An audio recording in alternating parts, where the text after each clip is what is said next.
Assalamu alaikum, everyone. Good evening. This is your host for this day, Sindhu Sanvar, and I have a brand new show for you, just like all the time. As you know, in this show, we talk about education and how education is reforming after the COVID. And I have one of the most amazing guests with me today. So, without any ado, I'm just gonna, introduce my guest to you, Miss Afshan Khalid. Where to start for Miss Afshan Khalid? If I start off with the beginning, she's currently working as a general manager, education operations, Beacon House. She has an experience over 25 years in the field of education, including monitoring and evaluation (M&E), as well as research and development (R&D). To her credit, she was among the first group of school principals who were part of Cambridge Advisory Council when it started its function in November 2008. Versatile and result-oriented professional who is acutely aware of political, economical, social, and technological national and international trends that impact on educational organizations and school systems. Highly skilled in school and system internal and external evaluation processes to support organizational development and improvement. She received her training as a reviewer for evaluating schools from Education Review Office (ERO) Ministry of Education New Zealand. Collaborative leader who has helped promote and develop policies and structures for school improvement as well as teachers and school heads professional development programs. She has actually got over approximately 200 schools in her part. Ma'am Afshan was actually trained by a facilitator as a facilitator by Cheryl Watkins, founder and director of SATI, Student Assistant Training International, Phoenix, Arizona. A comprehensive primary prevention and early interventions program that helps in students' development such as systematic efforts to educate, identify, assess, refer, and support students with substance abuse problems and other high risk behaviors which are interfering with the students' educational and life development. As a General Secretary of PJCA, Pakistan Japan Cultural Association (SIN), she organized, amongst many other events, the first international symposium on photojournalism held in Pakistan. She received a recognition award by PAPP, Pakistan Association of Press Photographers, for her contribution. I welcome to you all, Ma'am Afshan Khalid. Ma'am, how are you? I'm good, thank you. And Assalamu alaikum, everybody. Walaikum assalam. Ma'am, first of all, thank you so much. It's a big honor having you with me and, interviewing you and asking you questions. It was a huge, what should I say, leap in my faith, I would say. कि ये किस तरह हुआ, क्या हुआ. But ma'am, starting off, first of all, you tell me, how is your experience now as an educationist who is, evaluating and researching in every single part? How are things changing in education? Well, first of all, thank you so much for having me on your forum. It's a pleasure to be here. Thank you. And coming to your question about how education is changing, well, if you had asked me this question 4 months ago or 6 months ago, my answer may have been very different. But with the current situation, I think a lot of things are changing. Our lives have totally changed. So my response would be in light of that. So there has been, I think, a gigantic step towards unlearning and learning many things. The basic premise of the question, one lesson that when we all started with the lockdown with this COVID-19 was that let's do this for a bit and then after COVID we'll go back to normal. But as we stand today, 4.5 months into lockdown, I don't think it's going to change. The life has already changed. It is not like the world before, and then there's this bit of this pandemic happening, and then we'll go back to what our lives were like. No, I don't think it's going to happen. The transformation has already started, and things are going to change. Our lives have changed, and they have changed forever. So in education also, technology has played a huge role in the last 4-5 months, where everybody's gone, scrambling to learn more about technology, about how to adopt it, how to go for online learning and online teaching. So it's huge, and we are still learning. I mean, It's so there's true, Miss. It's like an ongoing process. We're still learning, we're still adapting to different things, different technological, processes that are coming along. We're trying to make sure that, we try get the most of it. So the number one question is this COVID effect temporary or has it permanently altered our lives? What do you say to that? Mm, well, it's just like COVID has forever changed the face of education and the Hmm. student expectations and experiences with it. It's there's We are not going to go back to normal ever. This is going to be part of our normal in the coming days, in the coming years. So lives have already changed. So I think the pertinent thing is to accept the change and to say that we are transforming, and how well and how fast can we transform and adapt ourselves to this new situation is what will make us survive. I mean, I'm just reminded of all around us we say that it's a disease, and we keep hearing that those with existing conditions are most at risk. So Hmm. exactly the same way, it's true for institutions, for education, for countries, for policies. Those with existing conditions are most at risk. So crisis has just not caused new problems; it has made us realize that we need to change, we need to transform and adapt to the new situation. That's so true, Miss. I totally agree to that. Miss, taking your point forward, I always believe that a teacher and a school is a very pivot role in any student's life. They actually form and develop the new coming generation. So, will this post-pandemic world really be different? Will the new world order be the better food, will the better food security, healthcare, and education? What do you say about that? That's a very good question, and it's a tough one also. At least for me, it is.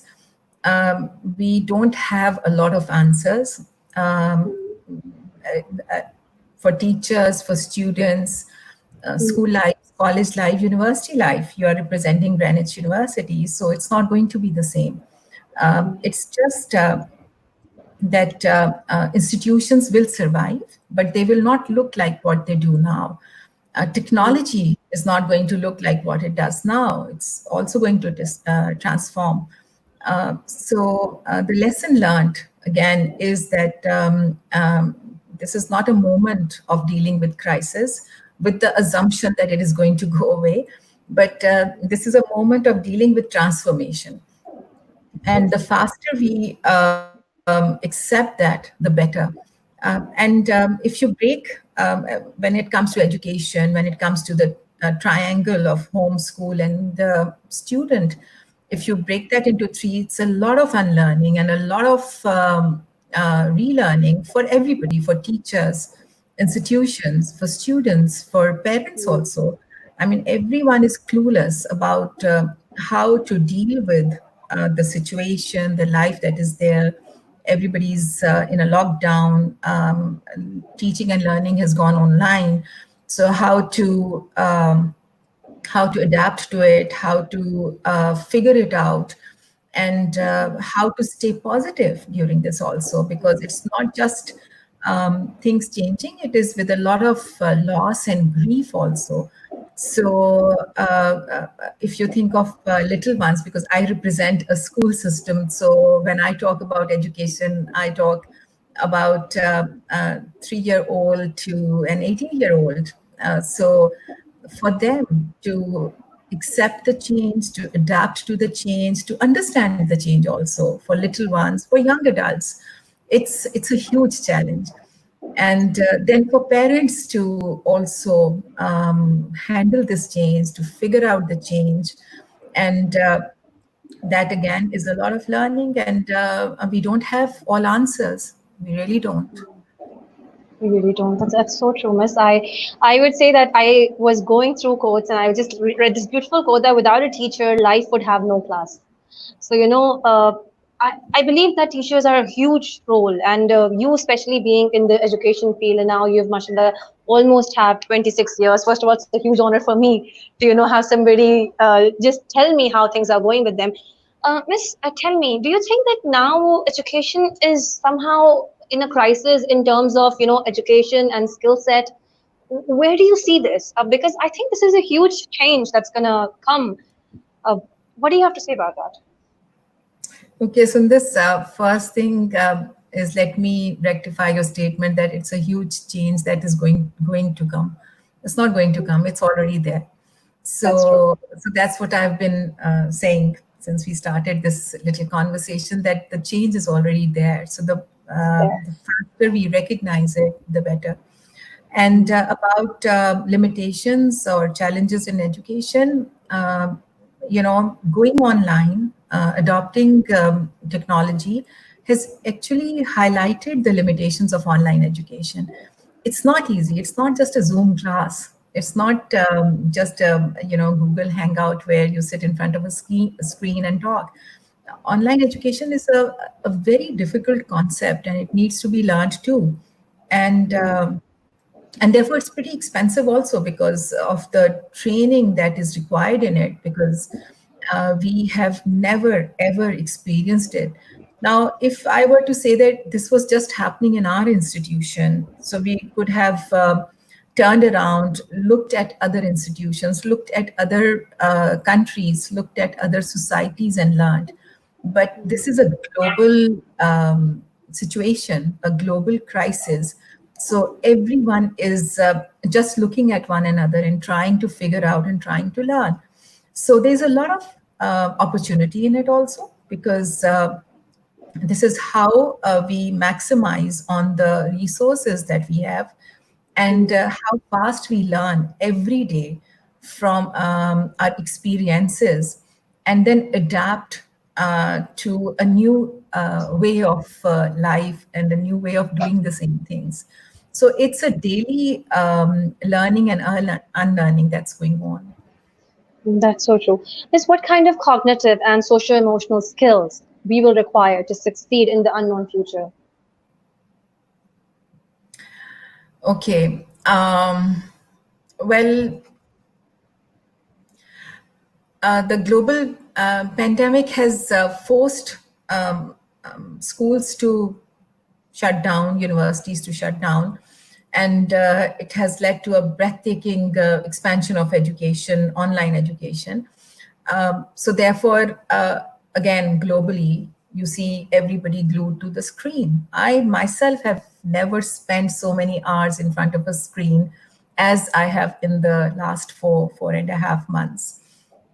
So the world has gone digital at a breathtaking pace, and and then for us to figure out how to ensure that the emotional, cognitive skills are intact of little ones, of students, of adults also, because it's just suddenly become a pretty silent life, which is all silent communication, with a screen. So it is going to have a huge impact. COVID has forced us to recognize these challenges that may have existed in a smaller percentage earlier, but now it's just everywhere. And coming back to your question, how to address this, I think again, whoever we are in contact with, physical contact, and that is at the moment at home, parents and their their children. So to make an effort to engage in conversations is really essential, and then to speak about your feelings, and to have voices around you, that's extremely essential. So it is going to have a huge impact, but to what extent, again, time will tell. Miss, recently I was talking to one of my friends, and she told me that her brother-in-law's son was facing a lot of problem. He was facing so much problem that he was admitted to hospital because he couldn't stay at home for some time. I don't know. Maybe it was his mental health problem. What if he was just missing school? Miss, did you ever come across any of these situations? Because you've had a very big radar in front of you. You deal with a lot of people. So did you ever got to know anything like this? Yes, definitely so. I mean, one gets to hear a lot if you look around you in your immediate community also, which is our classrooms. There are a lot of things are just different.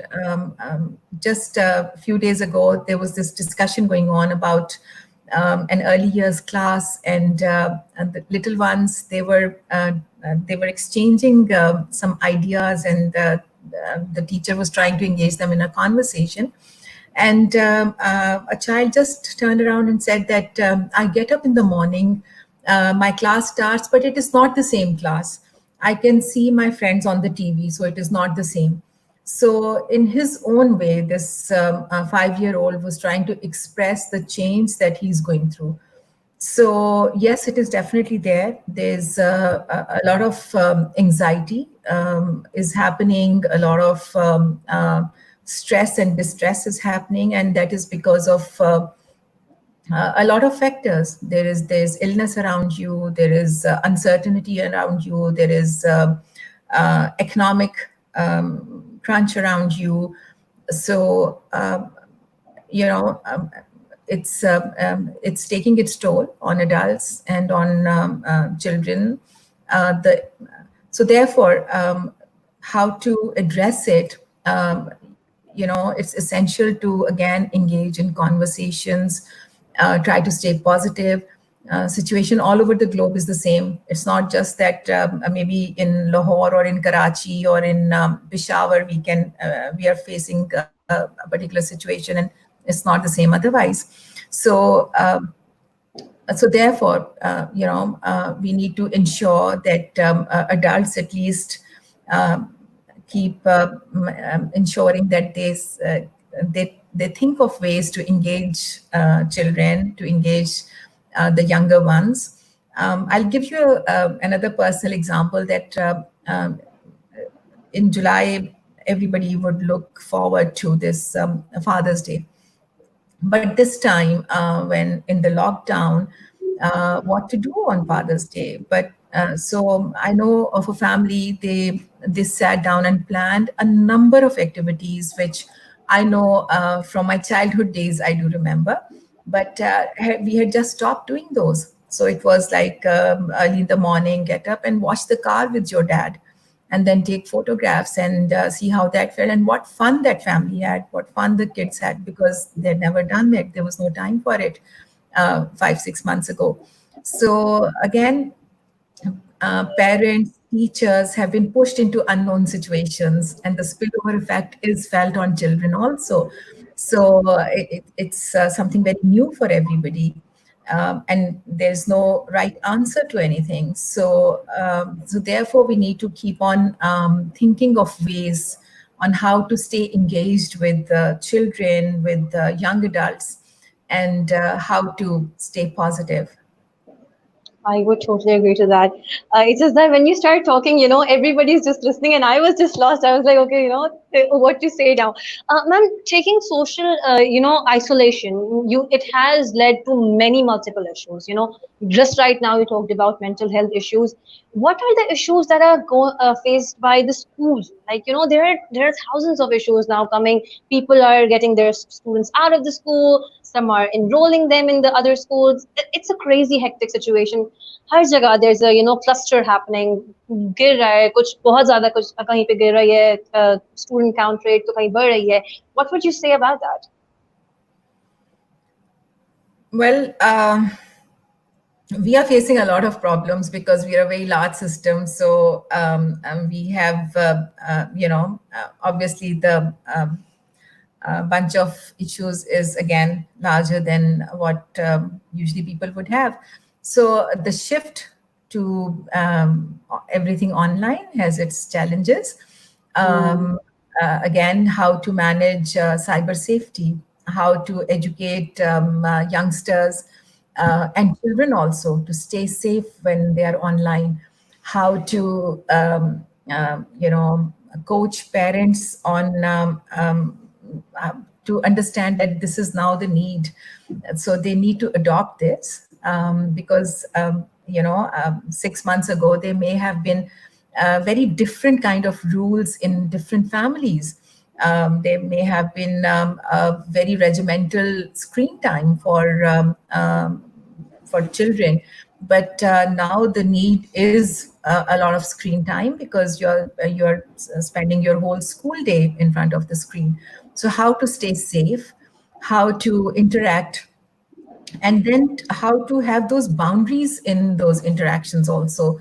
That's essential because sitting in an online class is not like a physical class, although the teacher is there, but there are limitations. A teacher cannot control the behavior of students. So we have had a number of challenges from uh, young students, especially the ones who are in middle school years and secondary school years, because suddenly this freedom of being in a class with the classmates and having that teacher in front of you, but not really in front of you, in control, but not really in control. Not in control. And also when this younger generation is more tech savvy, so knowing more about how to maneuver a Zoom class or a Google Classroom or StreamYard. I mean, this platform where we are speaking right now. So it has been a challenge to address these issues, and but again, staying positive, I know that this is also a lot of exploration on students behalf, on teachers behalf also. So with time it will settle. The most important thing is that the respect factor, as long as that is there between a student and a teacher, between home and school, things get sorted out. So I look forward to that, after all this learning and unlearning, to a day where we can sit together and feel good about all that we have achieved. That's so true, Miss. I would totally agree to that. Now, Afshan, you talked about the challenges, you talked about opportunities, you've given us a handful of advices. Us being the new teachers, being the forward carrier of what you guys are training us for, what do you see? What do you give us a piece of advice? Because, that'd be worth gold. Okay, worth gold, I'm not sure. No, ma'am, Because I have to say that because, mashallah, I have to say this because you were the first one who actually addressed me when I completed my teacher's training. You said, good jobs in this, and it actually tilted me. Coming up from that level and addressing us teachers who are just, barely started their career and we're just going forward, we're trying to achieve it, it means a lot. Recognition and just a good word means a lot. So tell us something. well, to sum it up in very few words, I'll try to say that the most important thing is to stay connected. That's most important, and to stay positive. Social isolation is something we have never experienced, and it has given birth to multiple new issues, feelings, emotions also.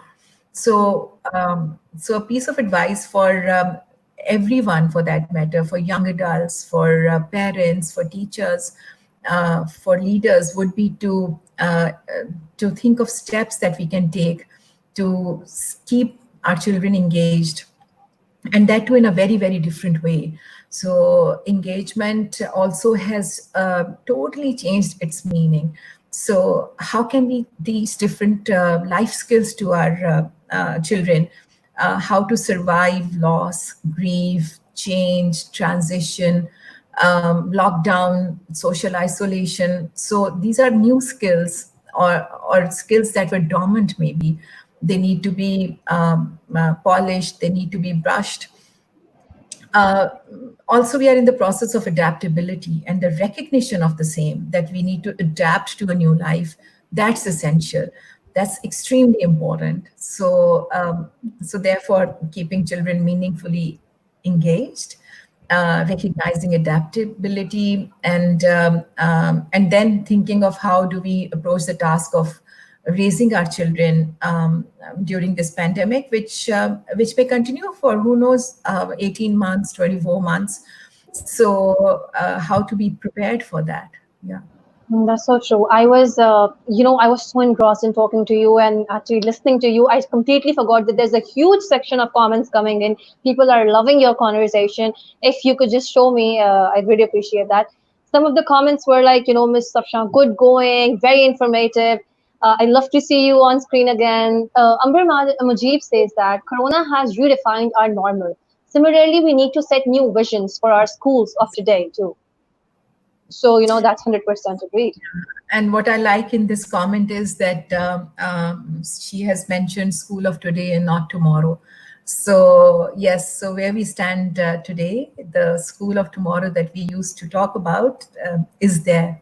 So yes, our vision and our action in light of that vision needs to be redrafted and implemented. That's so true. Nurjas Heather, ma'am, says that teachers need to understand and learn digital etiquette and set class ground rules for more effective online classroom management. I remember Miss Nurjas telling me that there's a whole section of digital citizenship and etiquettes that we need to teach students.